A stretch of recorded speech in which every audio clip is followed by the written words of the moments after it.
it's purple.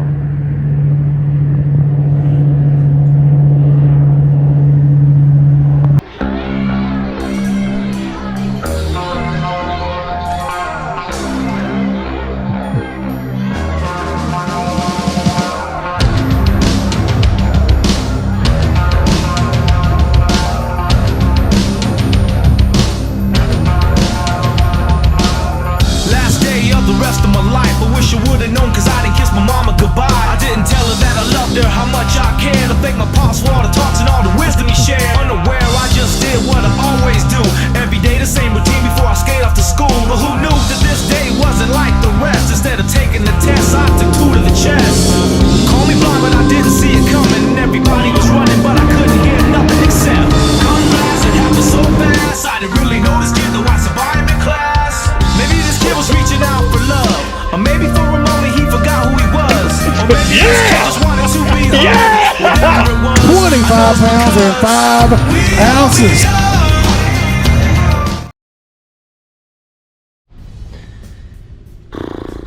Pulling bolts out. I'm gonna remove this old bracket, slap this puppy on.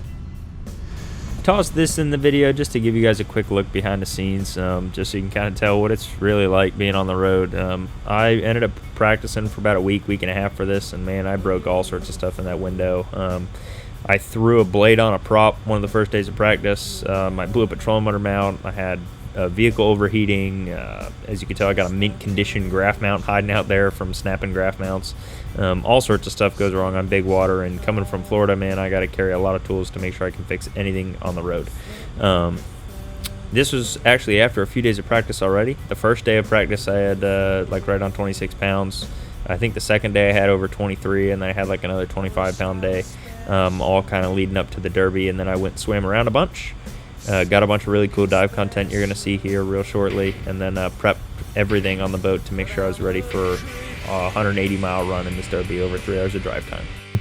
Alright, so to kick off the diving content, I kind of want to touch on an overwhelming theme you'll see throughout pretty much all of this, is just how curious smallmouth bass are to noises, pretty much anything visually appealing, given that they don't have really any natural predators.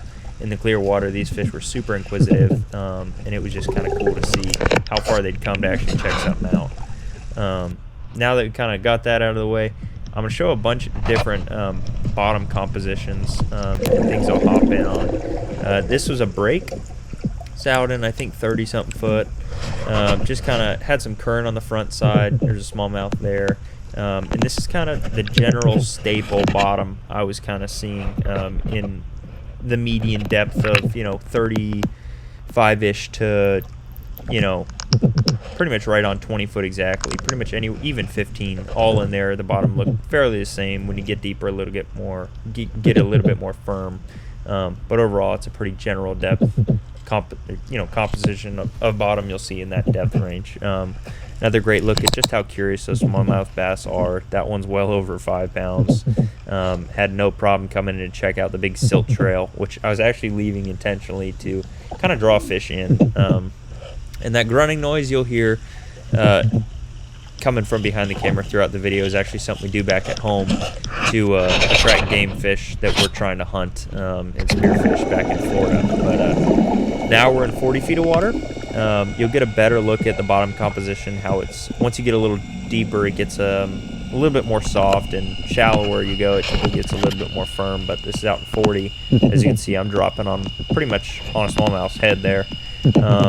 And this is another great look at how you'll hear a lot of guys talk about, oh, I saw so many smallmouth and so many this and so many that on active target. And this is a great clip to show that you'll find smallmouth mixed in with tons of other fish. So sometimes even if you catch a smallmouth, it doesn't mean he's with 30 other smallmouth. It was pretty common for me to see a smallmouth mixed in with lots of drum. As you can hear, that ticking noise that was from the drum themselves.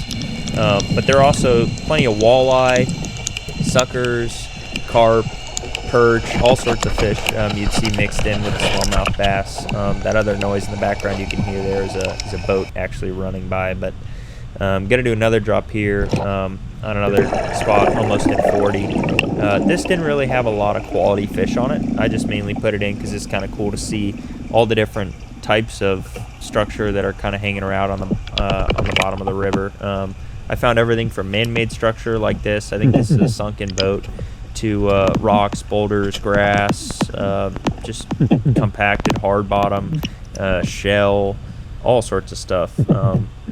Potholes, sand holes, straight sand, kind of cool to see. But another thing you'll see when I get around cover that has some depth, kind of under it, or places where fish can really tuck up to it, is you'll notice how well smallmouth will actually hold underneath and to structure tight to it. You saw that smallmouth swim under the ledge in the back, and you'll see when I round the front of this barge, there'll also be one sitting there on the bottom.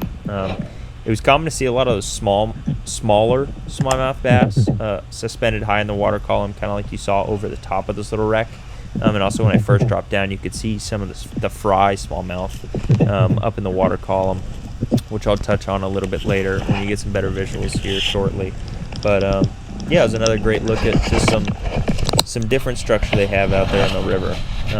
After that, I rolled out to a more isolated piece of cover. I think it was about 32 feet. And it's another great look at kind of what smallmouth bass will really mix in with.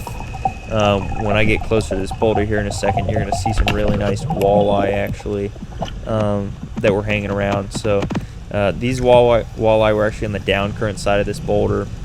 When I get up on the boulder, and you can see carp there too, when I get up on the boulder, you'll see finally some smallmouth bass mixed in with drum, walleye, the whole 9 yards, which brings me to another great point.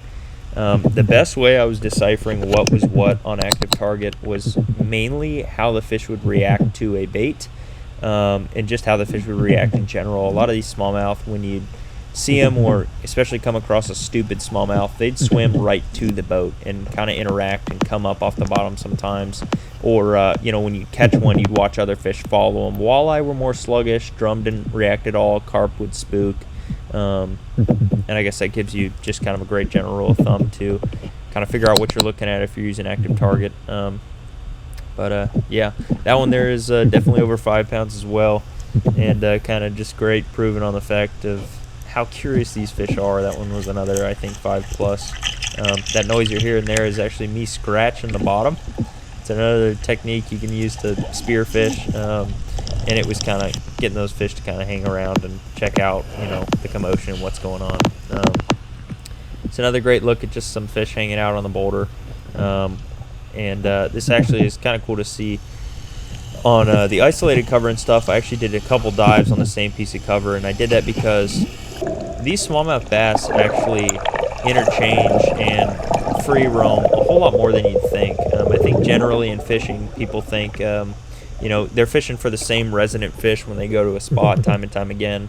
Not always. It's, I guess, a little more unraveled now, and people know a little bit more about it. But often, even when I check up on a spot, an hour or a day later or something, it was very common to see a complete different batch of fish altogether on that spot. And so I think that's just kind of a cool thing to know, that especially if you dive, like if you were to check something out or fish something again, you see a different number of fish on it or whatever, just know that those fish are reloading. So kind of cool to see. And another great look at another bottom composition you can find the fish on here. There's actually grass on this, drum, bunch of smallmouth, all kind of mixed together. It was a pretty common theme. Pretty much wherever you found life, there was a good chance of finding some smallmouth mixed in. You just kind of had to land on them at the right time to have the right fish on the spot and kind of get a little bit of luck mixed in.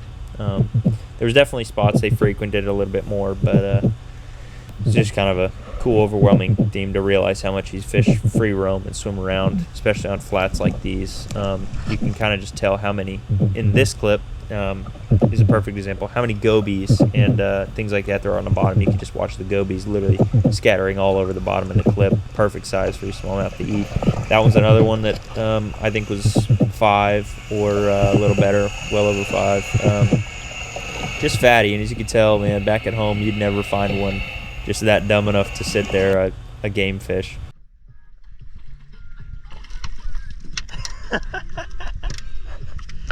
There was 2 really nice 4+ pound pounders under the boat. And I just was like, yeah, let me try and catch one. Drop down and sure enough catch 2 pounder. Whatever. Last couple things I want to touch on. There's another good look at fry there, but I want to touch on kind of the rule of 3 or 4, I guess I'll say, is if you can see your bait pretty much anywhere about, let's say it's 5 feet down, assume that these fish can see you from, 15 or 20 feet down, because this is another great look at me at 20 feet. Have no problem at all seeing full detail on the boat. And then kind of wind this off, I'm going to go into how well you can hear the boat and how well these fish can actually hear you. That's a trolling motor running, and they have no problem hearing that. That's on probably about a 3 or a 4 in low wind. And you can also hear a transducer clicking and pinging. This is actually in 40 feet. When I look up, I can see the silhouette of the boat from the bottom and about 30 feet out. That's a trolling motor running on probably 7 or 8 in high wind. And the boat clunking through some chop as well, as you can hear. So, kind of neat to hear how well those fish can actually hear you, and kind of how cautious you have to be when you're approaching a number right off the rip, so you don't kind of pull fish off the spot or spook them. And then I just kind of want to cap my diving off with my favorite clip I got of when I was diving. That one was a 5 1/4. And a couple different 4s and nice high 3s hanging out on this number. This little spot I had, and it was pretty cool to see. But that's kind of some of the stuff I want to share after some of my pre-fishing and some of my diving time before I headed into this derby.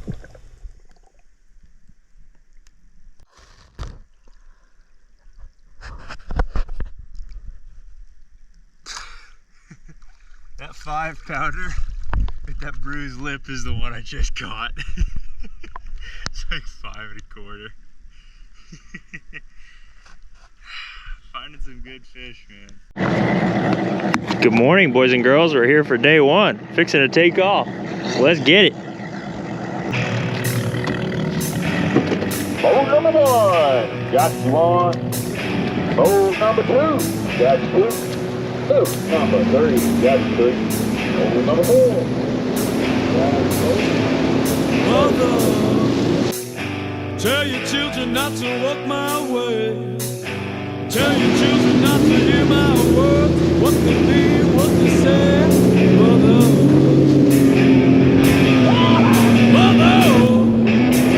can you keep them in the dark for a while?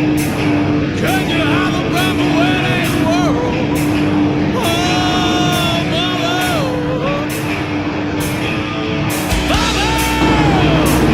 gonna take your daughter out tonight. Gonna show her my world. Oh, mother, Lord, I'm bound to see your light. But if you want my help, I can show you what it's like. Lord, I'm bound to see your light. And if you want my help, I can show you what it is.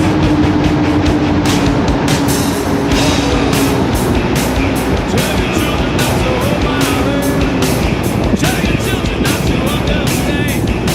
Oh, mother, do you wanna bang heads with me? Do you wanna miss everything? Oh, mother, Lord, I'm bound to see your light.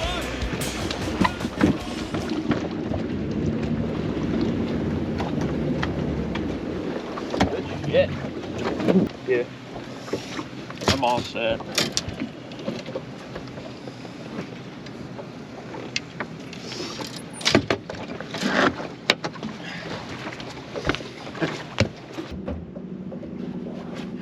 Good to go. Thank you so much. No problem. Enjoy your day. Appreciate it.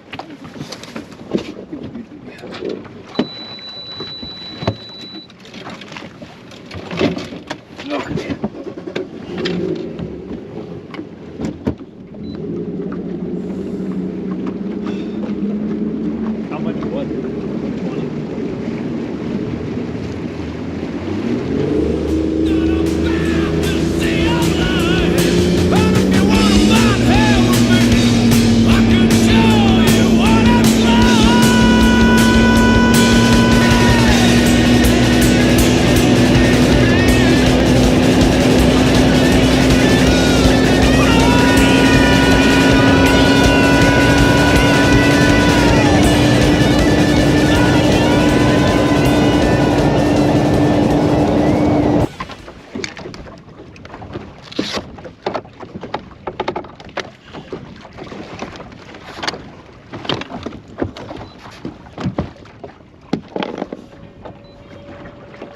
hour and 34-minute run with a fuel stop.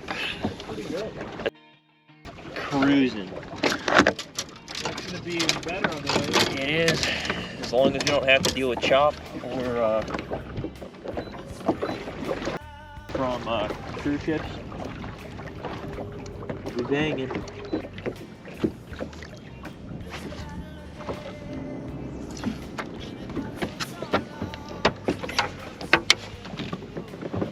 Yeah, there was literally probably like 15 fish ships I just saw on that stretch, and they're all like about that size. A lot of them are that size or bigger. There's little ones too, but more big ones than little ones.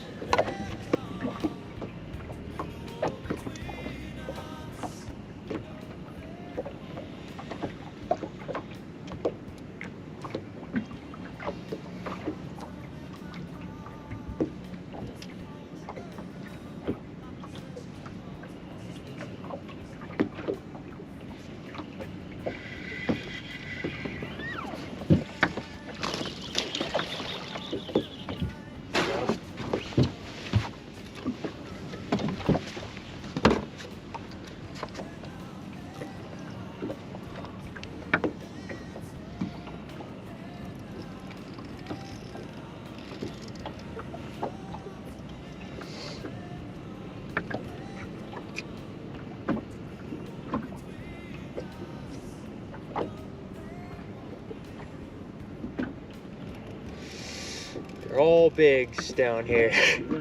Not a lot, but there's, well, right now there's a lot, but a lot of it's solo fish, usually, what I was doing.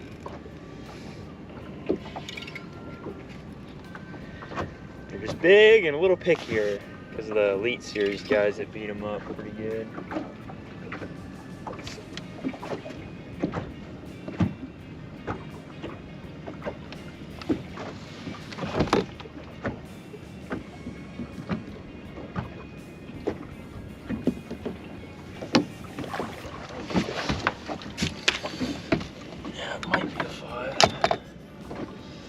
One of the ones we need.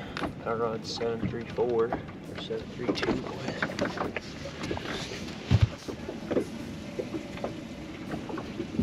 5-pounder. Can't believe how many of them I threw it with that stupid flatworm. I didn't want to bite it, and you got a good one on it, but I couldn't even bite that. I literally threw it at like 10, 15 fish. I watched come nose up on it. What'd you get it on that one? That's those stupid little gulp minnows. Dumbest thing ever, but in that tournament we fished on Detroit River a little bit ago, there was a lot of picky fish in like Anchor Bay or whatever, because that open was just one there, or in there, and so those fish were getting so much pressure. I threw everything. Nice. I threw everything, and that was like the only thing I couldn't bite.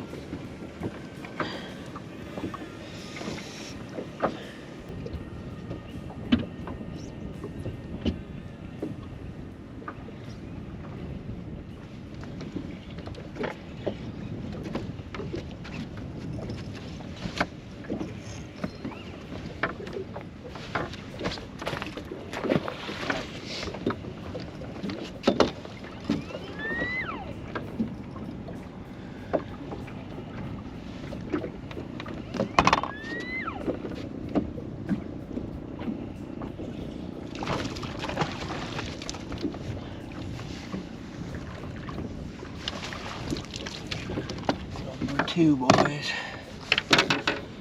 2 down, 3 to go.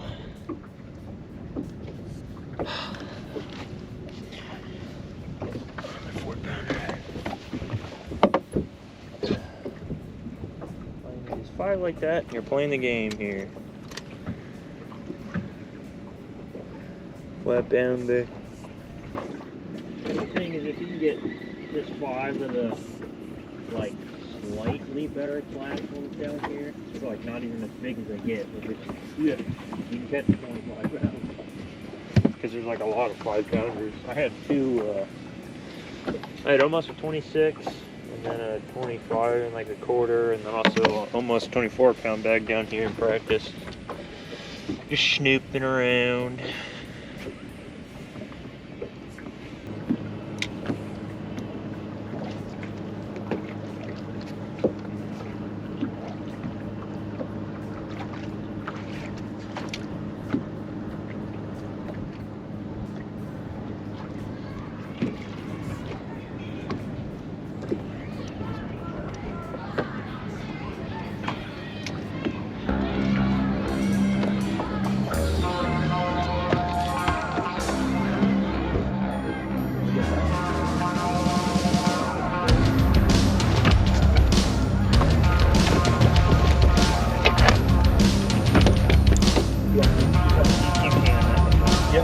Last day of the rest of my life. I wish I would've known, cause I didn't kiss my mama goodbye. I didn't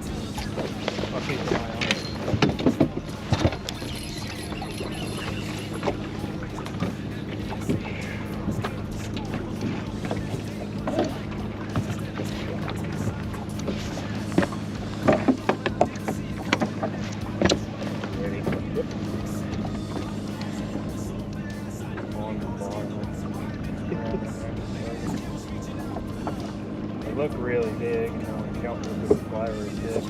See them way down there? Oh yeah. No damn bar.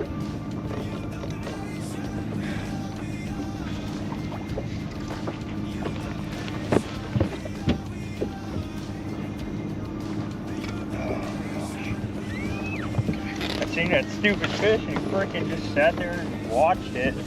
He went right down to it and then he just watched it, didn't bite it over the keystone. And then it like boat drifts away and sure enough it felt like that. Yeah, yeah. Oh.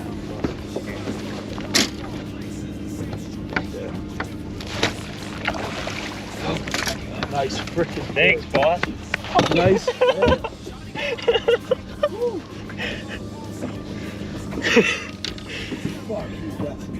That's a fatty. It looked big and it was big. Got the 5 all day long. That is a 6-pounder all day long. We're well on our way to a Magnum. Yeah, almost 6. 578, 580. Hank. It's gonna put us at 15 pounds with 3. Yep. Thanks, Bob. Absolutely. I told you might not get them down here, but they're pretty big. Dude.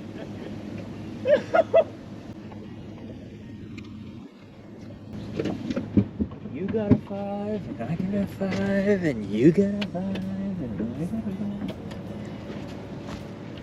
a 5. I'll take it!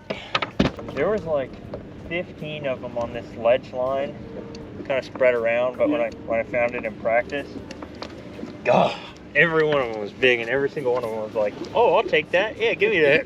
Give me that flatworm. That one ate a flatworm too, by the way. Oh yeah. Yeah. That's why I was catching all of them on practice. I never could touch that stupid minnow deal. I only tried it because there were freaking 10 of them sitting there. They wouldn't bite. Did you find the brown back was the best color for you in practice? Smelt, green pumpkin. I was only fishing green pumpkin because I didn't want to use my smelt ones. Yeah. Do what? I said yeah. Because I didn't want to use my smelt. Because I didn't have a lot of them, and I'm kind of tight on funds right now, and I didn't want to spend $100 freaking on flatworms to stock up for this thing. So I was kind of being a little lazy and just using what I had. And I actually caught like 25, 26-pound bags on freaking green pumpkin, yeah. But I fished smelt. It's all I could get them to bite last time I was here with smelt. So I was like, oh, let me try and feed them some smelt and see what they like. And they ate the smelt just as good. So I was like, oh, okay, bet.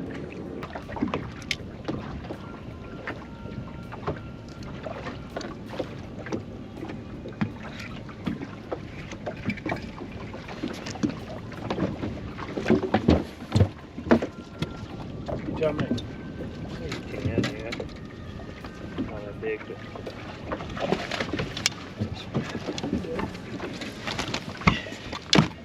It'll help.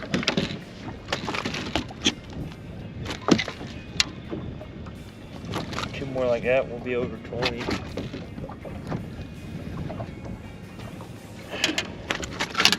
Oh, come on, buddy.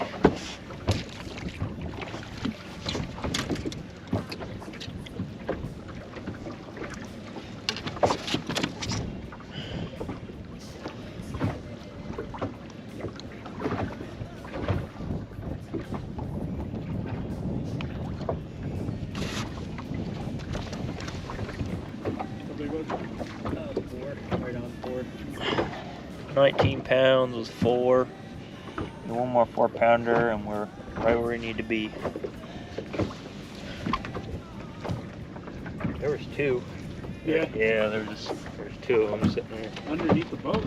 They seen them out from the boat, and then a lot of the fish that bite will hear the boat because they're already like aggressive, Yeah. and they'll go right to it. Not every single one of them, but a lot of them. There's a rock. I don't even know if we'll fish that rock today, depending. Well, we probably will, but there's a rock, and usually on the rock they'll kind of stay put a little bit, but still, if it's like a really hungry one, they'll come right to the boat.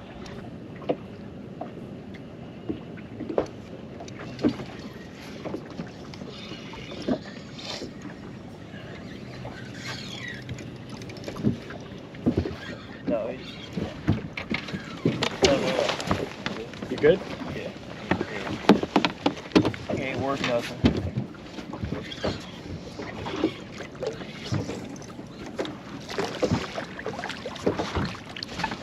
I'm gonna keep it $1.50 with you. There was literally like 15 of them, and I'm gonna retie this. If you want to just seine cast, Okay. give it a go. There's literally 15 of them. There you go. Found his brother.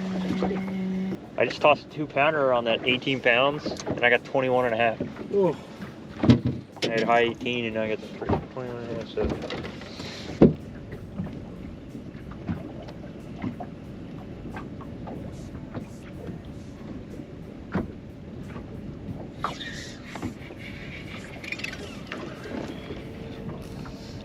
I don't think it's big. There's like 3 with them though again. What? 3? Yeah, there's like a couple of them there.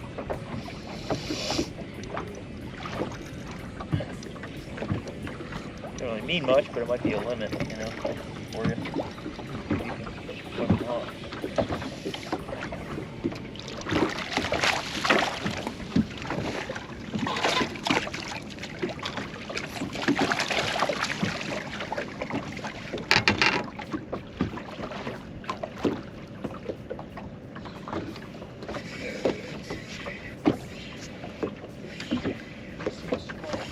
Well.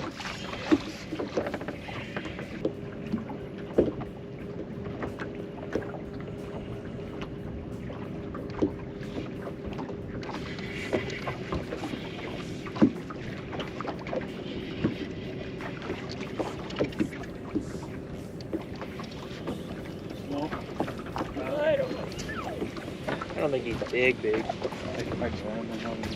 just want to toss that net up here. Yep. Perfect.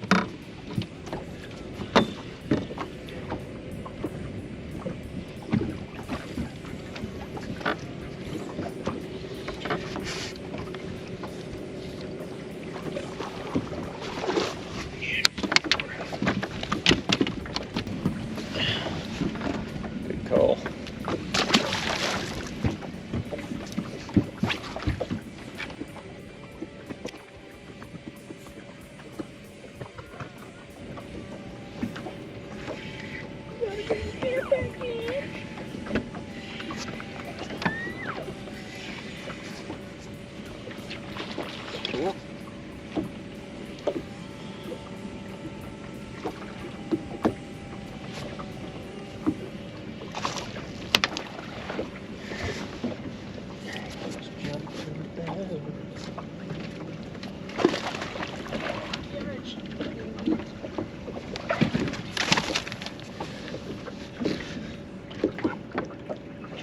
45 minutes, my man.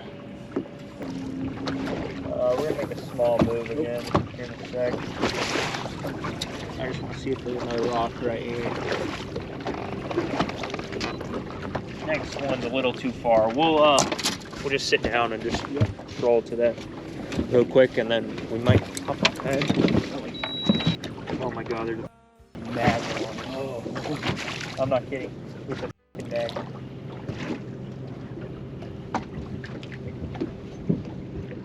Oh, and he's coming too. Oh my God.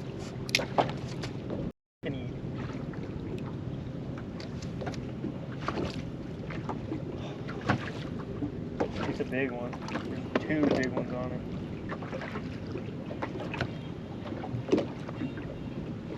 He's like rocking it over to it too. Come on, he's literally sitting on it. Gotta feed him the minnow.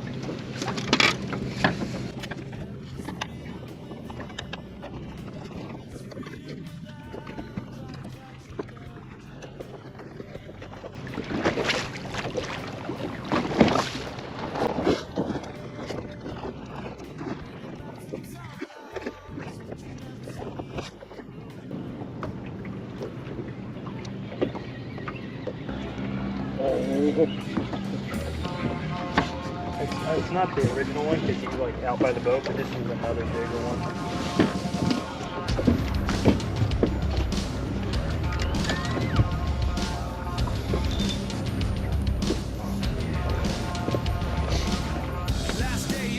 The others, there was 2 big. There was a really big one, and then this one. I don't know how big it is.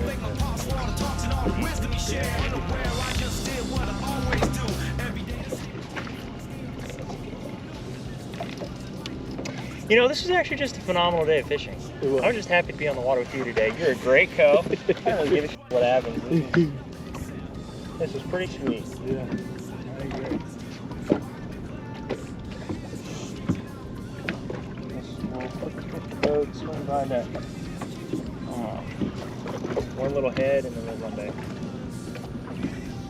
We get 10 minutes to kill, whatever, 5 minutes stop on that thing. Come on, buddy. It is a donkey. Oh, it's an absolute. Oh, fuck. Can you believe that isn't even the big one? Yeah! Yeah! Oh, that's gonna give me a massive bag. We had 23 pounds. That's gonna give me like, that's just a high five. Oh my God. Dude, nuts me, bro. I told you that one I saw was a giant. Oh! Oh my God. It didn't even look that big. I'll say it now, but we had a clean day still. We had a clean day. Yep. Oh my gosh, that might be my biggest limit.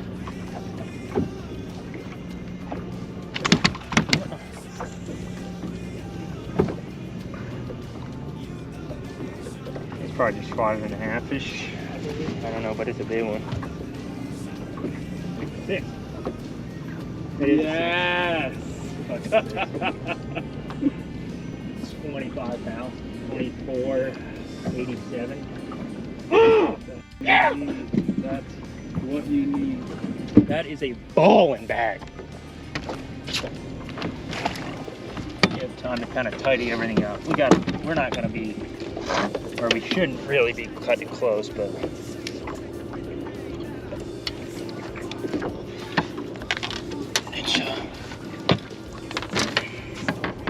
Well, guys, we got 25 pounds on my scale. We're gonna see what we weigh. We got 2 high 5, well, a 6, a high 5, a 5, and 2 4s.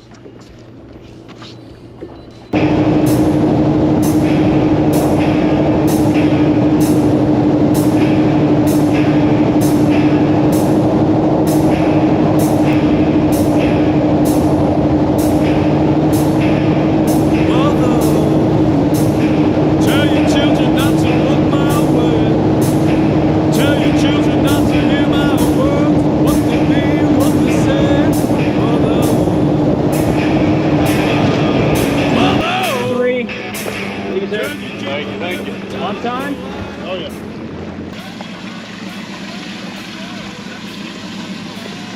Let me see that.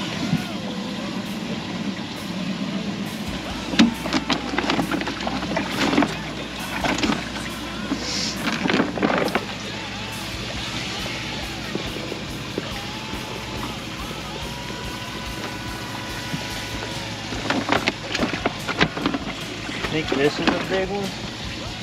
That's about it.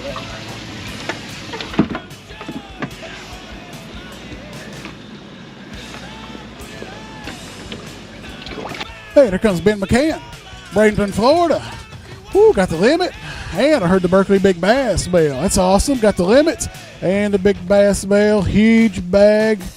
I had it and I did not push the button, but I got it right there. 25 pounds and 5 ounces. That's 2 over 25. You sure can weigh a big one. As long as you think it'll weigh 6.5. That's what we need. Not 6.5. We'll weigh it anyway. Just a baby, Jody says. Phew. That one's round. They're both round. That one weighs 6 pounds and an ounce. Let's try the other one. You got 2 6s in the bag? No. A 6 and a 5.5. Let me get this. Let me get the, I guess, Jody.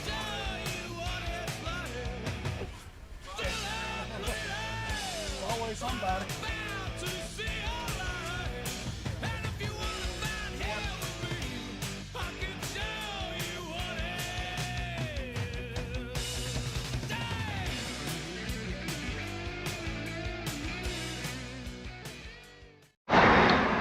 Well, guys, good day one. 25.5 or 25.4. Haddison second. I doubt we'll stay there, but we did that 3 days in a row, and we might be looking really nice. So, good start.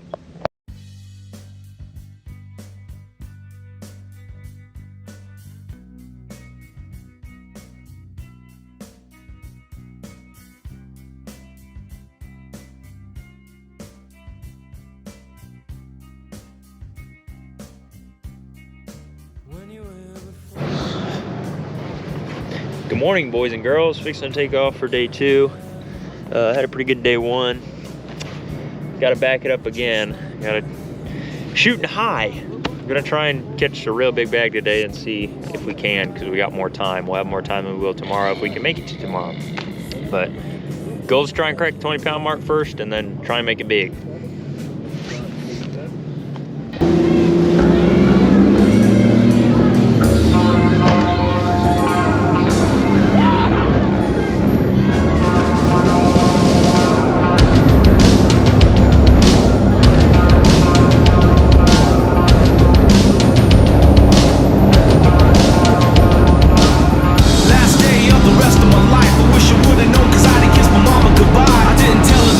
How much I care.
Hey guys, what's going on? Ben McCann here. So we made it back home to Florida after the Derby. We've been home for a little while now.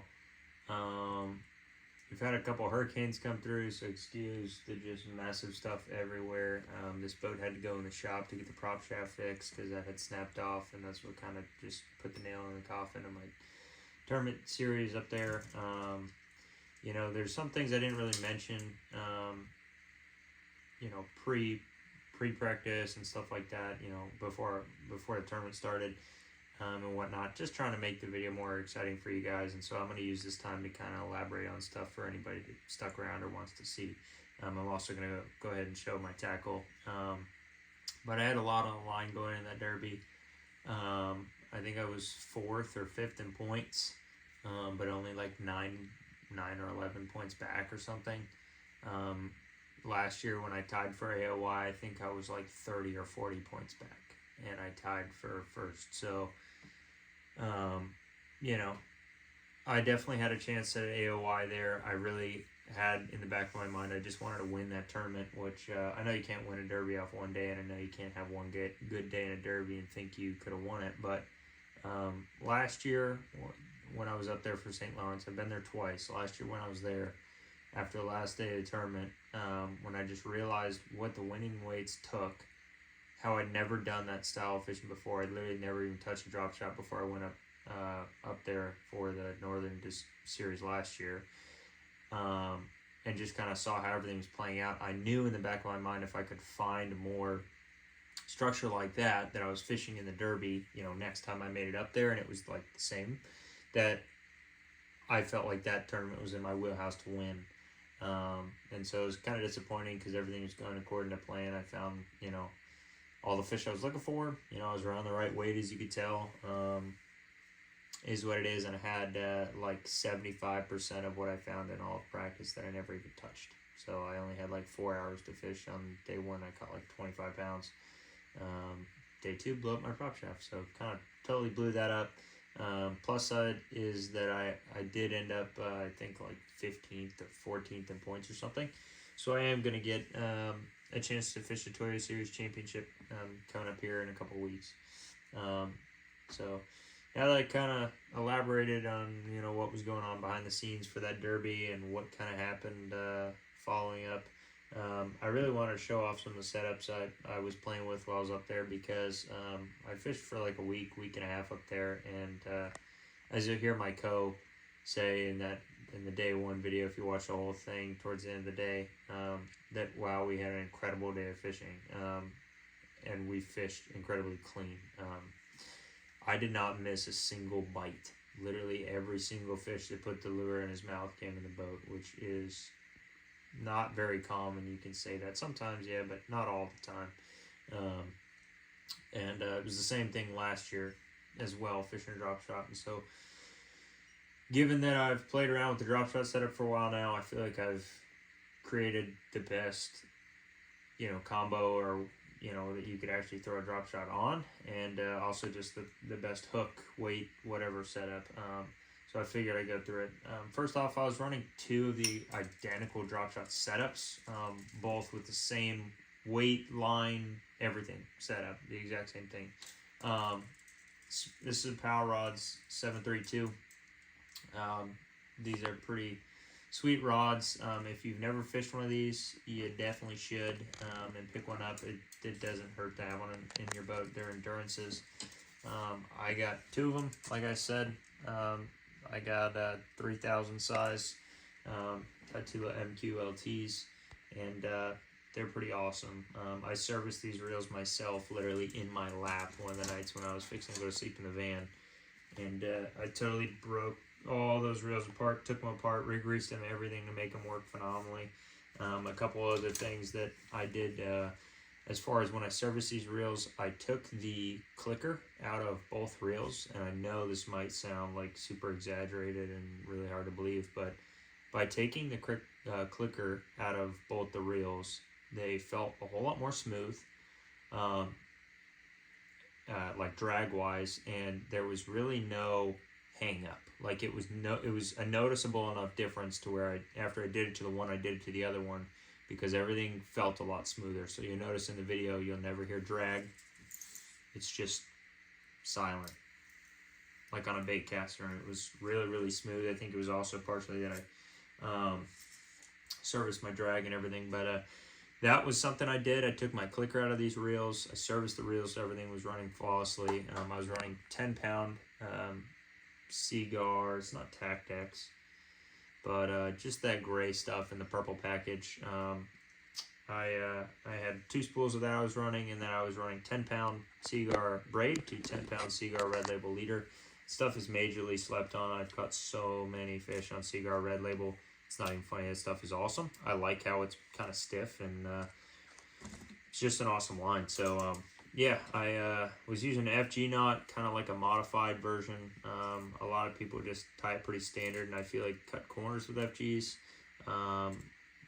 Given that I'm from Florida, when I first started tying FGs, it was to target snook and tarpon on lines that were 100+ pounds. So I was running 100 to 150 pound braid to 100 to 150 pound leader. And when you're running, you know, that heavy of line and hooking into, you know, even Goliath grouper, all sorts of stuff, you need to make sure that knot is capable of absolutely the max line poundage you can get it to, you know, withstand. So also durability goes a long way, because those lines are a little bit more expensive to spool up a reel with, and so if you are always having to retie your line to leader knot, one, it takes a long time and it costs a good bit of money. So I was burning my ends. I'd cut my tags real short and I'd burn them, and then roll them, get a little spet on them and roll them, and it makes them pass through the guides phenomenally. There's no way it'll ever unravel. But I was tying an FG knot, and then I was just trying to, I believe that it's literally called a drop shot knot. But after playing around in practice, I played around with a Snell knot, I played around with a Palmar knot, and I played around with like 3 other knots. And out of all the knots that I just teased around with to see what I liked the best, that drop shot knot, I don't know if you'll really be able to tell, but that was my favorite. If you look up videos of people tying these, you'll notice a lot of times that the dual tags that are passing through my eye of it here, they'll pass through past the eye and kind of like wrap on each side of the shank. When I was tying it, I was intentionally manipulating the lines to where they both cinch up in the front of it, and I was breaking off less because of the these aren't like a welded hook eye on the drop shot hooks I was using. Awesome drop shot hook, which we'll get to in a second. But it's not a welded eye, so if it would rub on that over time, I was popping some fish off. So that I was tying a drop shot knot, and that was the best way I found out to do it. Had a pretty long, as you could tell, drop shot tag, I guess. Mainly just sticking with a 3/8. I threw a half last year, and I threw a half in practice. And it was just a little too fast, especially when you're like dropping on fish or close to fish. It was just a little too aggressive. When I was doing well with the 1/2 ounce last year, when I was up there, I was bombing it past the target. I was playing the fish and dragging it to it, which is why it worked really well. When I was target fishing, 3/8 was a much better deal. But as far as the hooks go, we've covered knots. And last thing about that is I was fishing a really long leader. I was fishing probably 25 to 30 feet of leader material, so essentially a top shot. Yeah, so now that we've covered the line, the hooks I was using, I played around with all different sizes. I used these a lot in the past. Great hook, you know, if you're going up there and just want to do some fun fishing. Those Gamakatsu, just standard, you know, split/drop shot hooks or whatever. Split shot drop shot hooks are great, but they bend out a little bit from time to time, and I kind of feel like they stick out on the bait a little bit more, like they're more visible for the fish. These little gray G finesse ones that I guess Amart designed are absolutely phenomenal. I got lucky and found some of the smaller size ones up there. All the like small size and a lot of the stores I found when I was up there were gone.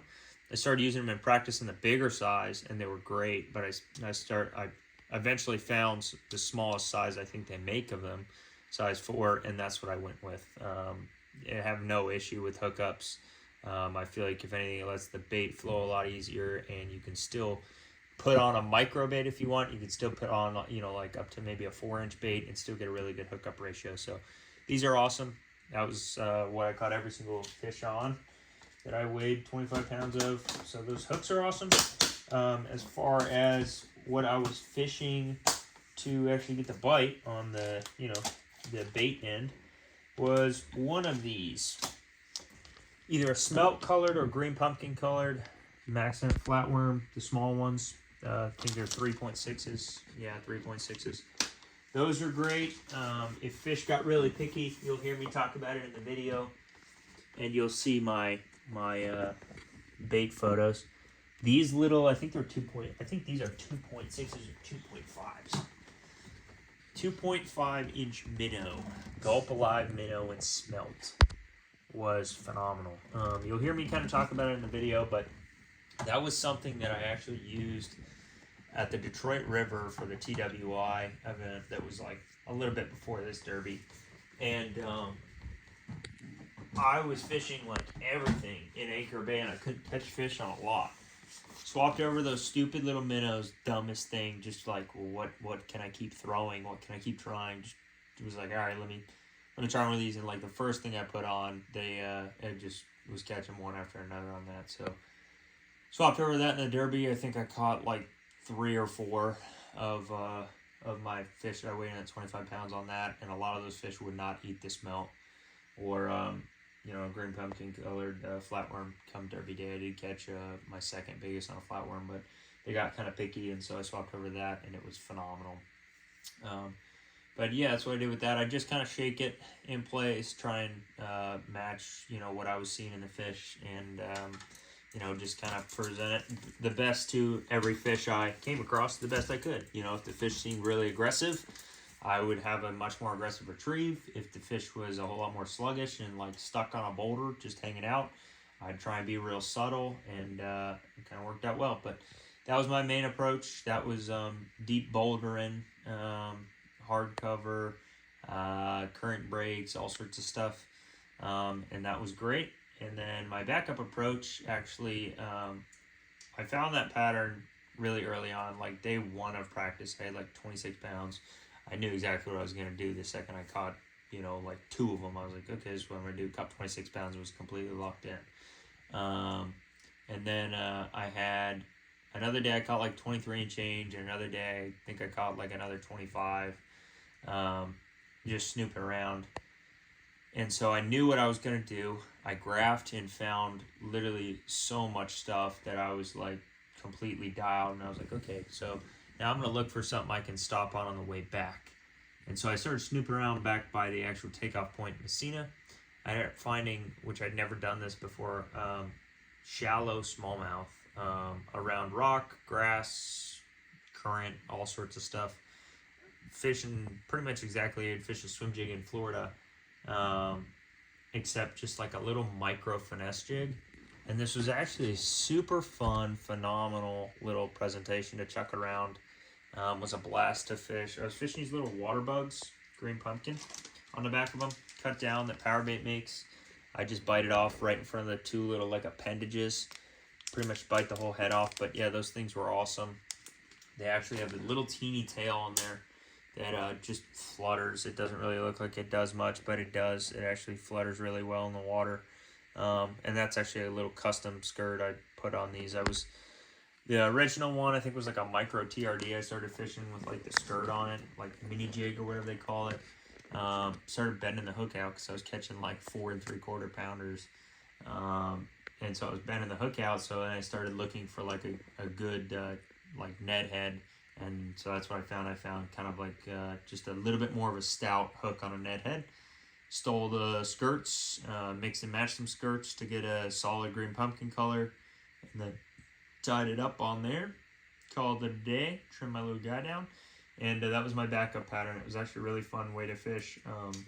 You catch fish. I was fishing 8 pound. Could have fished 10, but I felt like 8 casted a lot better, so I was fishing 8, and on the same rod I'd throw a hair jig on. So just a power rod 721. It's a little bit lighter than the 732, but it's pretty long, so you still get real good cast ability. You can bomb it pretty far. Retrieve was kind of just like I'd fish a swim jig, kind of like pulse it like once or twice and then slow reel, pulse it once or twice, slow reel. Worked great. Caught a lot of fish on that. It was a lot of fun. And then on that, I was also just fishing 10-pound. That is Seaguar Tech-Dex. This is a Daiwa 3000 Exceller LT that I was fishing. It's cheaper end reel. Also have the clicker out of that, and man, it's a pretty sweet reel for the money. So fishing that, pretty straightforward. That's pretty much that setup.